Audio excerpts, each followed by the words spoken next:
Go. Good morning, everybody. Welcome to the Real Estate Marketing Show, the Saturday morning Real Estate Marketing Show with Ruthie Rock's Ruth Allbrand, and I am Marketing Max. This is show number 93, countdown to 100 in a few 7 weeks. Apparently, that's the key. Unless we run into Thanksgiving here. No, that's November 30th. I think we decided. You got it. Yeah. Oh, fantastic. Because it's my anniversary, so I remember that. Oh, okay. You and John, right? Yes. Okay. What is it? What year is it going on? If you want to. 24. 24 years. Yeah. Wow. Yeah. Well, congratulations. Well, yes. A pre-congratulations. Thank you. We've been married 24 years, and we have been incorporated 36 years. Doing business together for 36 years. Right. Yes, right. The poor man. Fantastic. So what's going on in Las Vegas?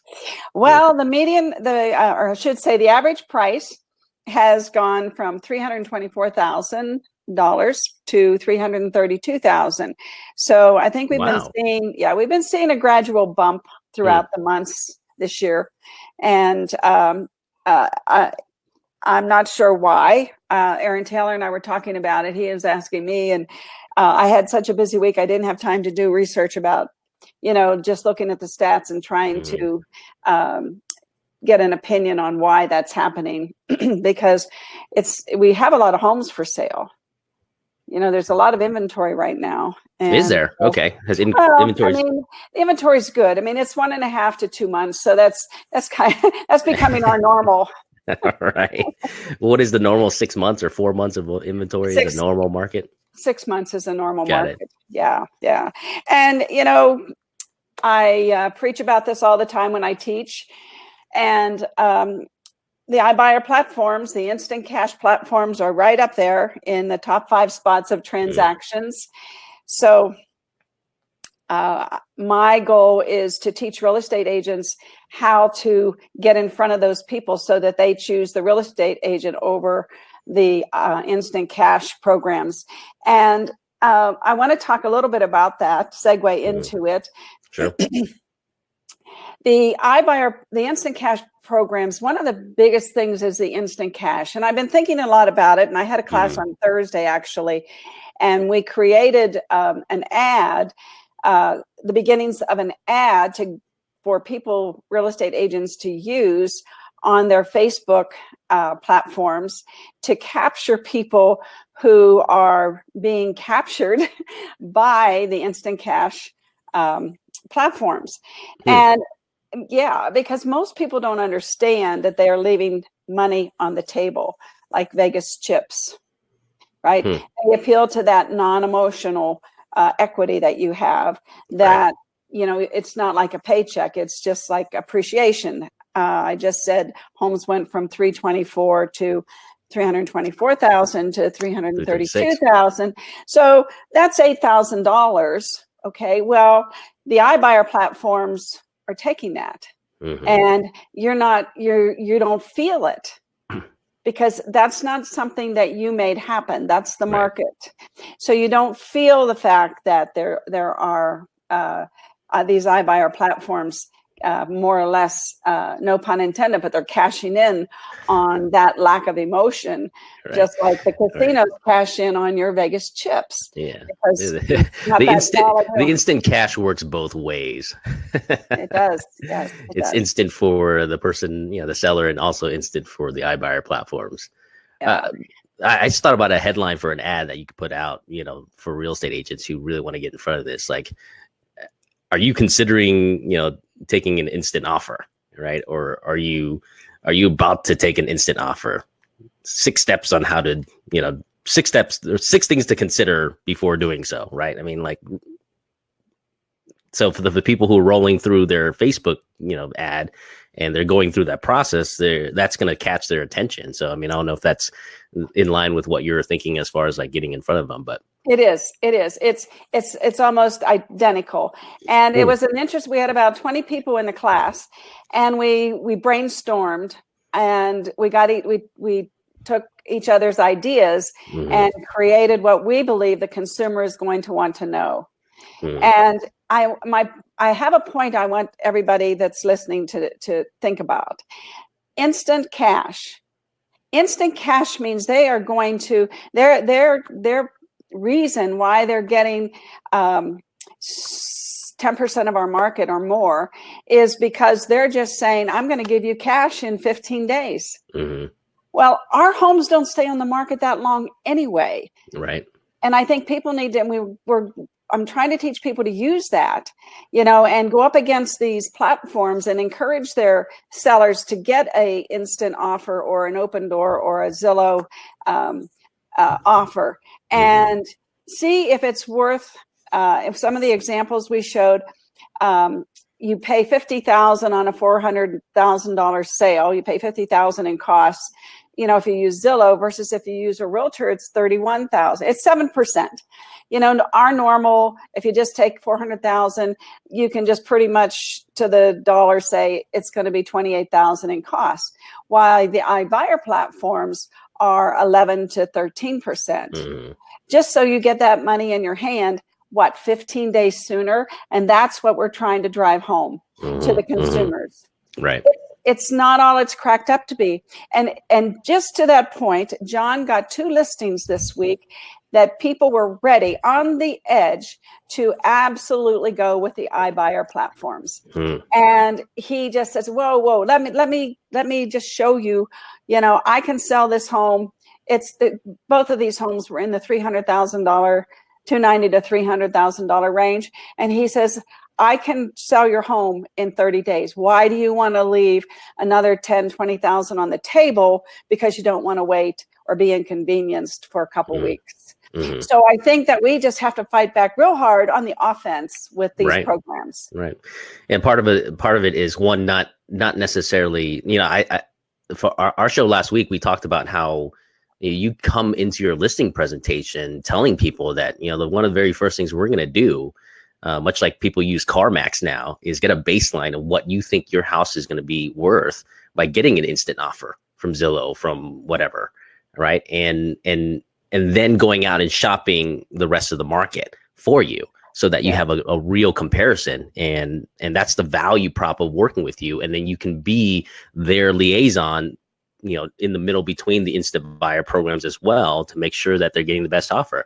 And hey, at the end of the day, if the instant offer is the best offer, the marketplace has spoken, right? And you got to be able to be willing to accept that to be the conclusion of that transaction. But from what you're saying, Ruth, that doesn't seem to be the case. It looks like if you work with a realtor here, you're going to get more for your house.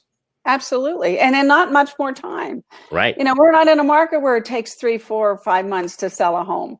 Right. That's why I was saying earlier, our homes are on the market 30 to 45, 60 days max, and once you get the seller to get an offer or from one of the instant cash platforms, it's so easy to show them 2 more weeks or 3 more weeks of inconvenience, because yes, you have to show your home. Yes, you have to, prepare your home for 3 weeks, but is that worth $10,000 a week to lose? Right. You have such an advantage if you go ahead and you get, an instant cash offer, your seller to get one. And then it's like, that should be a slam dunk. Yeah, absolutely. There's no reason to be afraid of it anymore. If anything, embrace it, right? And find out what the real problem is. A good salesman is always going to ask a lot of probing questions that are going to understand why the buyers or the sellers deciding to go with the iBuyer, right? Is it really that they need cash in 2 weeks? Is it like absolutely necessary, right? Yeah, and you and I would argue that in 99% of the instances, that's not going to be the case, right? Yeah. They're there because there's a perceived amount of convenience and ease of the process that they're willing to buy into and sacrifice unwillingly, right? Not knowingly, really, the amount of money that they may be leaving on the table. To your point, it's not money that's tangible in their hands, because if they had to hand away $10,000, $20,000 physically, it would be a much different difference. But because it's like this thin air that, money, the appreciation market value, they didn't work for, it just appear. They're like, people are a little bit more loose with that money. And once you get your seller to get that instant offer, when it comes time for you to negotiate, and you can negotiate pretty hard, but you have a little bit of leverage there, because you say, well, you were willing to leave 10,000, 20,000 on the table with the instant cash offers. So maybe we should take this offer, even though we priced the house at 300. Let's take 295. Yeah. Because you're still ahead of the game, because Exactly your costs right. are still 7%. They aren't 11 to 13%. Right. So you can use that all across the board, from the time you take the listing to the time that you negotiate the sale. And I think this is a great differentiator to compete against the 1% selling agents, right? When now there's perceived value, right? Where Yes. you are specializing in helping owners with the iBuyer platforms, and then being able to negotiate better pricing for them in the long run. That's something I don't know if you, as a 1% listing, you get that service, right? I don't know, but in the long run, I don't think it's going to be profitable for those guys to do it at that price point. So, I mean, this is a great differentiator so that you can demonstrate your value with an angle that I haven't seen yet. Right. So. Right. Yeah. And so we're creating an ad, and actually, to your point, Max, you're very insightful. What we're offering in the ad, it's a lead generating ad for sellers, is, click here to download our comparison on the iBuyer platforms, and your home net proceeds. So we're creating that, and because I'm really passionate about not letting these instant cash platforms take over the Vegas market. There's no point to do it in this market, and we just have to get together and work as a force to stop sellers. And the only way we're going to do it is to get out there and show them the difference, and tell them, hey, our market moves quickly. You don't have to take these instant cash offers, which usually don't close for 15 days anyway, because you've got the HOA, right? The people have to, the buyer has to have time. Even if it is a instant cash, they still, you still have to do that. Right. So anyway, and I think I'm correct on that. I'd better check that. But I think somebody will give me a shout out if I'm wrong on that. But still, it's just with social media, we have such an opportunity.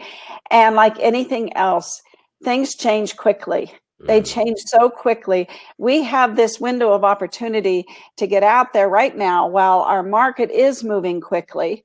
And that's the thing that we need to hang our hat on, is that the market is moving quickly. You don't have to sacrifice $20,000, $30,000. Go with me. It's a short inconvenience, and sell yourself and sell that. And let's stop the iBuyer platforms from taking our market share. Right. And solve their problem. I always go back to, like, what's the real challenge that they're trying to solve with the iBuyer instant cash offer, right? Find out what that is. If they're moving out of state, if they're doing something else, like, you got to solve that problem, whatever it is. And I don't know the answer to the problem yet, but as real estate agents, you should encounter all these different life situations that cause people to either, rush sale their home, or sell at a lower price, or accept a lower price. And if you can come up with a solution that fits in line with what their issue is, then it's a no-brainer for them, especially if they're going to get more money for it. Right. Yes. So you got to spend time, finding out what the real reason is.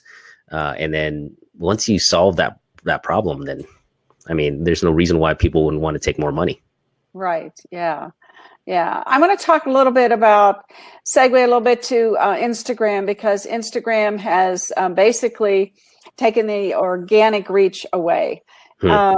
And they're doing it just like Facebook did. Yeah, no surprise here. No surprise here, guys.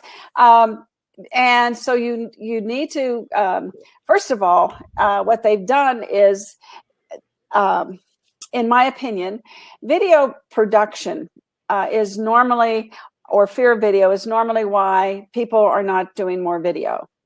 They either think that their video doesn't look good and takes too much time and money to create the video, or they just don't like themselves on video. Mm-hmm. And like I've told everybody in the past, you don't have to be on the video. Right? You can be showing a home. I did that Right. this morning. You can be showing a home and talking, and I was showing the, Halloween in the hood, things like that. There's so much that you can. You don't live in the hood. I laugh because you do not live in the hood, Ruth. We call it the hood, the Red Rock hood. But anyway, so Instagram stories and Facebook stories, I truly believe, were invented because people don't want to go to the trouble for the production of a video, and or they don't like being on video. Mm-hmm. So with the stories, which has a fantastic value on the real estate of these platforms, and that people start doing three stories a day, especially on Instagram, between 9 in the morning and 5 in the afternoon. And, they're short. You don't have to, they're short and they're quick, and they have so many filters and things that you can make interesting, but you've got to start grabbing some of that audience for yourself. Mm-hmm. And because then you can put your stories, you can actually put them, you can save them and put them on your IGTV. So, right. Yeah. And it's more to me, I find that I look, it's weird. I don't know what behavioral change that caused me before when Instagram first came out. You do scroll through the timeline a little bit more. And then when they created stories, at first I was like, this is interesting. I have to click on a different place to go to stories. But now as you go on Instagram, really the stories are highlighted at the very top, and they really catch your eye. And, depending on what you see in the background, whatever, if it's a video, I tend to click that more. And then once that, I can have my instant consumption of my social media, then I don't look at the timeline anymore. And I think that's what's happening as well. Yes. I mean, only 30% of the timeline is looked at, because mm-hmm. people that tend to go on Instagram are they're speed tracking. They're going really fast. So unless something stands out to them, yeah. Yeah, and the other thing about Instagram is you need to have some type of a system and consistency, like we're always saying on social media. And so you need to get better photos. I mean, we have such an opportunity here in Las Vegas.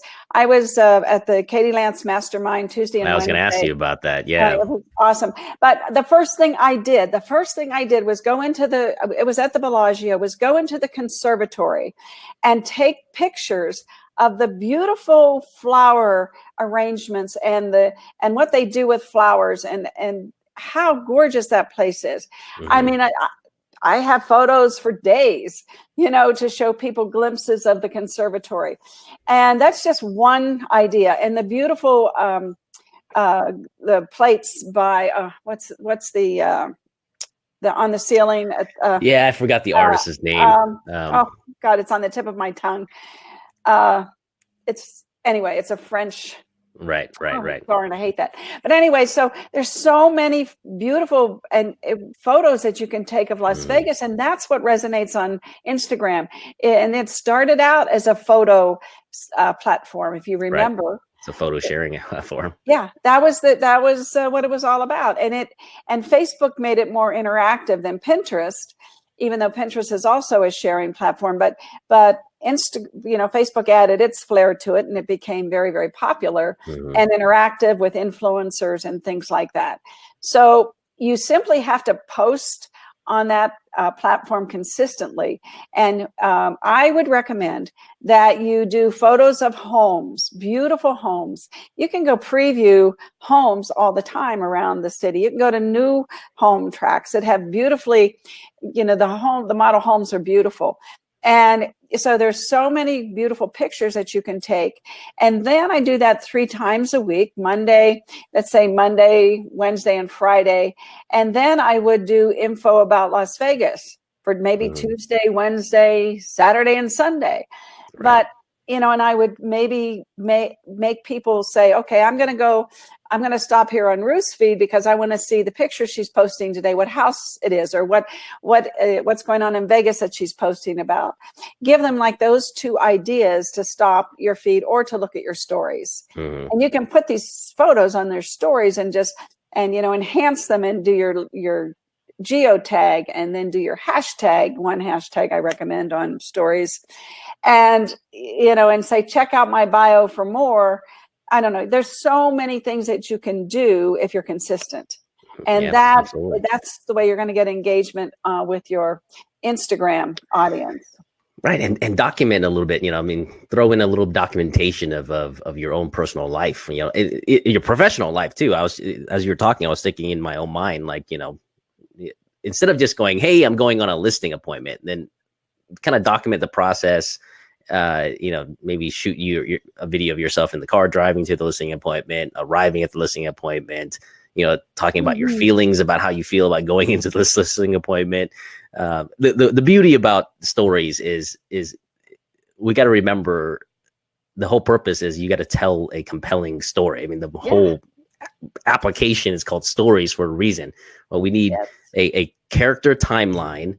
And, one of the good things about writing and building character is you have to have a character arc, which means either what lesson has been learned or what experience has changed a person, right? So if you can narrow down your experience on everything that you do, like going to the listing appointment, and then afterwards saying, like, if you had fear about going to listing appointment, and then recap the listing appointment afterwards, right? Here's what I end up getting the listing appointment. Fantastic, right? Or I didn't get the listing appointment, or I have to do a follow-up. And here's the things I think I did well. Here's the things that were important to the seller, right? Telling that story timeline, and what you're also doing is previewing your potential clients in the future, what they can expect from you, right? Yes. And you're also revealing a real part of yourself that might resonate with people. So yes, that's how you use stories in my mind. That's the ones I get engaged with do that, right? Like, I remember when it first came out, there was a realtor in town, actually, Rachel. I forgot your last name. I think De Pierto is her last name. But young, millennial real estate agent. And one of the things she did was she was just taking a picture of her friend, and they were either having a slumber party or whatever, but they said something like something happened. And then that was it. That was like the 10-second, and then the next story would reveal every, 10-second story would reveal what would happen, and it ended up being at the very end, like something, minuscule, but funny, right? Yeah. But it captured the attention and made me walk through their entire time or story timeline. And that's the strategy. High stories, you got to incorporate that too, versus just display content, where it's static by itself and it doesn't tell a continuous story of some sort that leads people down a path. Right. And so what's going to be happening on Instagram is that you're going to have to get some photos, some interesting stories, some consistent content, and then start promoting it. Mm-hmm. And because those ads are going to be in front of people. Yeah, that's where we're headed with Instagram. So the organic reach is kind of like going down the tubes, folks. And I don't know what's going to happen to influencers because of that. We'll see. We'll see what happens with influencers, because they were really capturing attention. Sure. And I think the smart ones, and this is, preview what everything you need to do here is, like, if you're starting out now, you need to start thinking 3, 4, 5 steps ahead is you got to create a multi-channel approach to your social media. You can't just singularly stay on Instagram, right? If you want organic reach. And this is why I'm a big proponent of pushing everybody back to a website, right? Because you own that website, and eventually you can also go back to using Google AdWords or keywords, and to push everybody to a place that you can control, right? Valuable content on it versus just leaving everything on these platforms. But I think YouTube will continue to be a place where I look at my own behavior right now. I actually consume more YouTube videos right now than I do Instagram or Facebook posts. Well, video consumption is up. It's growing. But I'm talking about the actual platform to go to watch the videos. And the one thing I've been watching a lot right now is just video vlogs of different people, right? And because for the same reason I watch stories on Instagram is that they're documenting basically their journey through an experience and walking me through that experience, and then hearing their thoughts about, you know, what they're thinking about, why they're doing this and stuff like that. And it's much more engaging. And so, I mean, it's interesting. And then with YouTube, what's great about it is still a search-based platform, right? So people go there specifically to find one thing, right? Like, so that's why you want to be a great, like, instant cash offers expert, right? Because then you can create headlines that read and that talk about that, and people will go there to search for that. Because a lot of times they don't want to read stuff. They want to see, okay, let me see if someone put up a quick video about this. Yes, yes. Yeah, and YouTube, once you start doing videos, you need to start putting them on YouTube, and doing captions, and YouTube provides the transcriptions automatically, but I still like the captions, because if I'm watching on my screen, I don't have to segue over and look at the captions or the transcriptions on YouTube. But YouTube is going to stay around. It's not going anywhere. It's not going anywhere. No. And the other thing about YouTube, and one of the reasons why I believe it's not going to go anywhere, is because we're all about convenience, about saving time. And if I'm walking the dog, if I'm working out, I can listen to YouTube. I don't have to just watch it. So if it's entertaining or education, whatever I'm looking for, Gary Vee, I listen to him. I go to YouTube to filter exactly what I want to listen to with Gary Vee, and when, like, was it last week, was it today, whatever it was, I filter it out, and then I listen to it. I put my phone in my pocket and I'm listening to him like a podcast. Right. Sure. So a lot of people do that. And absolutely. Yeah. So, you know, you have to be entertaining and educating. Big broadcasting channels now, you know, I mean, they're launching shows on YouTube first now. You know, I mean, Gary Vee talked about this one, you know, up and coming YouTuber, comedic YouTuber that now is the late show on NBC. And they actually launched her show on YouTube first. And it's a brilliant thing right now, because more and more people are consuming. I consume Jimmy Fallon on YouTube. We don't have NBC at home. We don't have regular television broadcasting at home. So, and I watch the clips there, and that's, they're seeing the value and where the attention's moving towards, and they're getting the advertising dollars just the same, right? In the same space, for the same content, but now in a place where people are consuming it, versus, you know, who's staying up till, you know, 11 o'clock, 1 o'clock a.m. to watch TV anymore. Yeah, right. We don't have to do that. You don't have to do that. And on that, if I'm up at 1 a.m., I'm not watching TV. I'm on my phone. Yeah, right. Right. So it's not, no one's watching TV, and the platform YouTube is going to, you know, probably continue to be growing and growing more, and probably, you know, be a place for original content too. I mean, I don't understand why Google hasn't really placed that yet, but that may be in the works one day. What are you saying? Repeat that. So, I mean, since so many people go on YouTube, right, for consumption of video content, I don't understand why they're not doing what Disney, you know, Facebook, Amazon, Netflix is actually, you know, producing original content, YouTube series, original content. They're already kind of doing that right now. Like, I think I saw a couple like YouTube only series, like, you know, mini series, whatever. But I'm saying if people are going to that platform, it only makes sense for them to eventually, you know, create original content. What's great about them is, I think I like the way Google's approaching YouTube, because they already are offering a monthly subscription premium where you don't see ads. So if you pay $9 a month, right? I think this is where Google is going to be a little bit more profitable than everybody else, because they're trying to build the subscription base first, so that they can see if the monetary value is there for them to go out and pay Dave Chappelle $50 million, right, to create content. Whereas all these other guys are paying people up front, right, and hoping that they garner subscription. Yeah, they will follow. Right, exactly, right. So maybe that's their plan. Maybe eventually, if they see enough people on YouTube Red, where it becomes profitable for them to bring on, Michael Bay to produce a video, or a big name actor to create, video series, then they'll do that. But they won't be in the red in the instant that they bring it on, and then maybe that boosts their, RedTube revenue up with even more subscriptions. So interesting play. I mean, I know we digress here. We do. All right. The other point I wanted to make real quick before we wrap it up today is podcast. You all have to start a podcast. I will be, I've got a PowerPoint already to launch a class.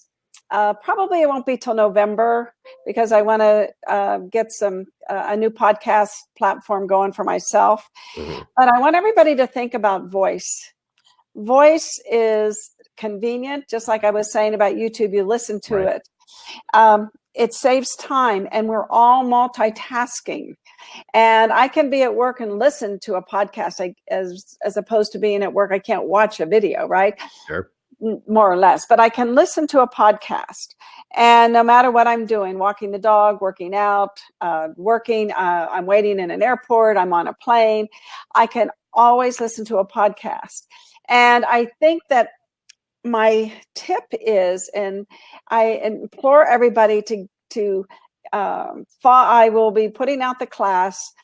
You've got to have a podcasting space, because it's just like everything else. There's only so much real estate out there. And the people that get there first and gets an audience are going to be the people that win. If you wait too long, the audience, there's only so much of it. It's like real estate. Once it's gone, it's gone.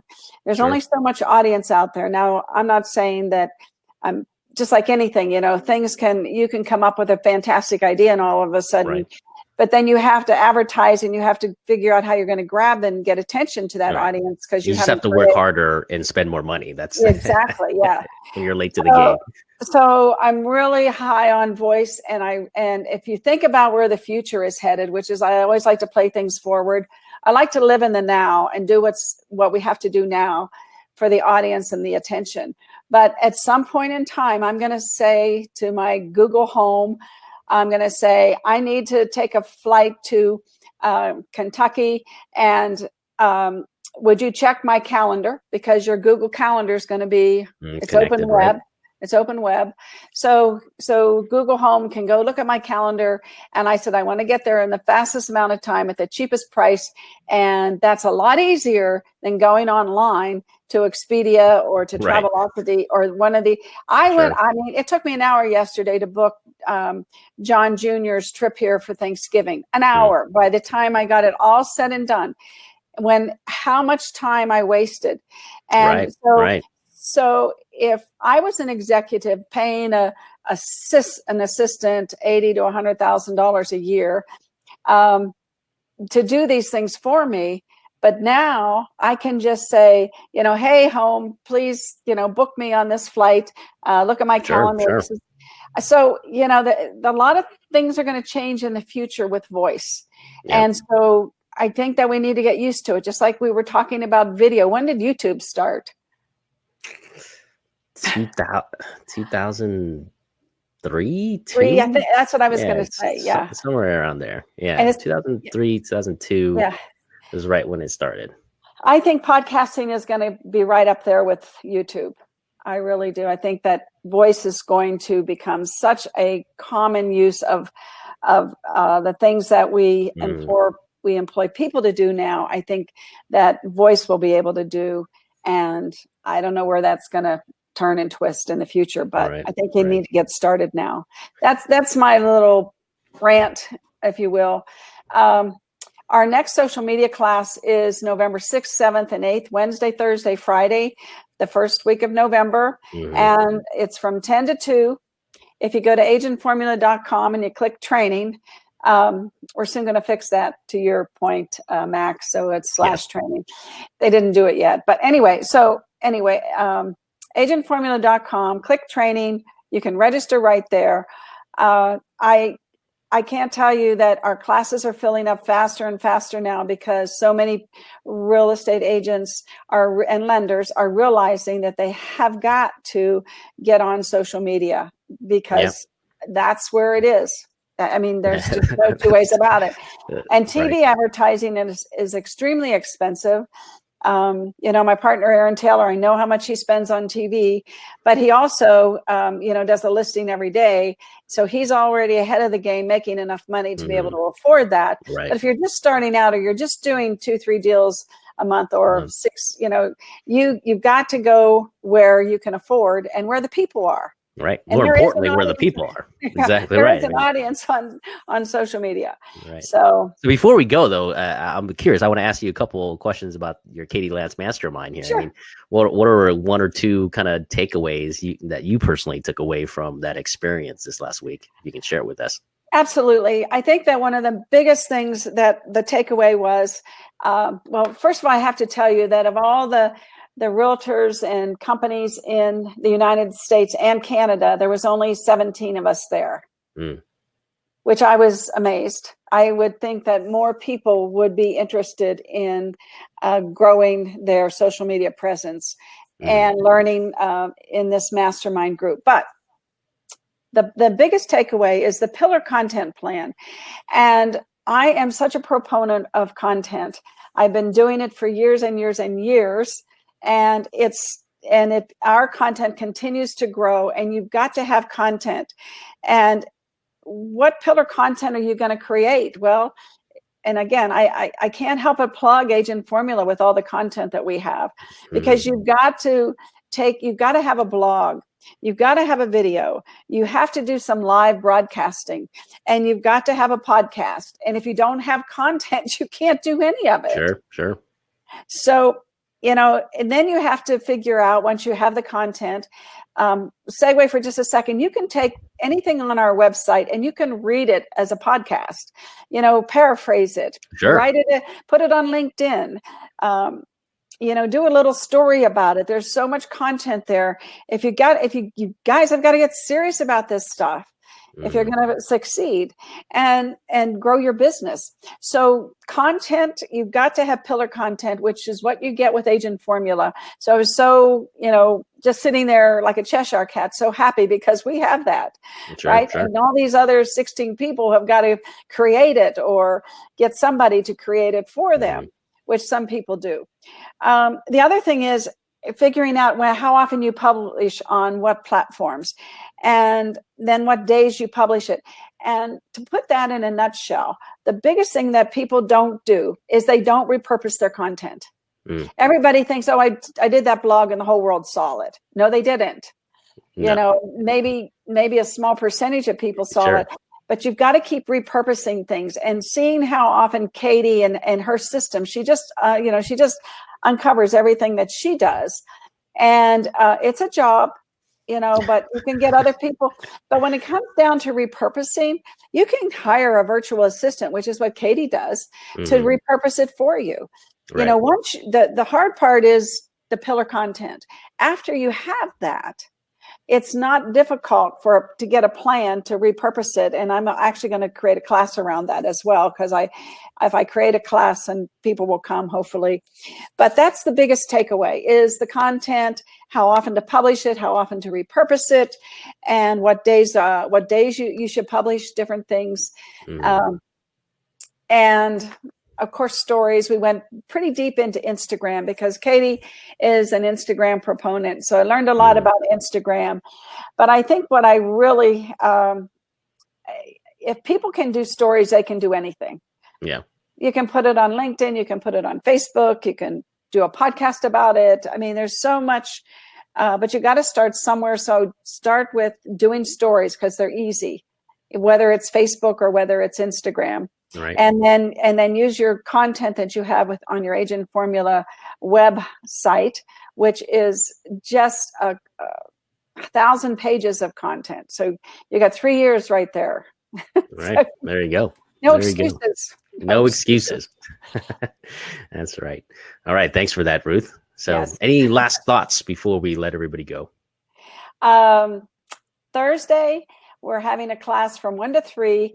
It's a continuation of the Facebook ad that we're building for going on the offense with the iBuyer instant cash platforms to the sellers, where target marketing is so critical and such a wonderful thing that I think that people take that for granted, and how easy it is to target market.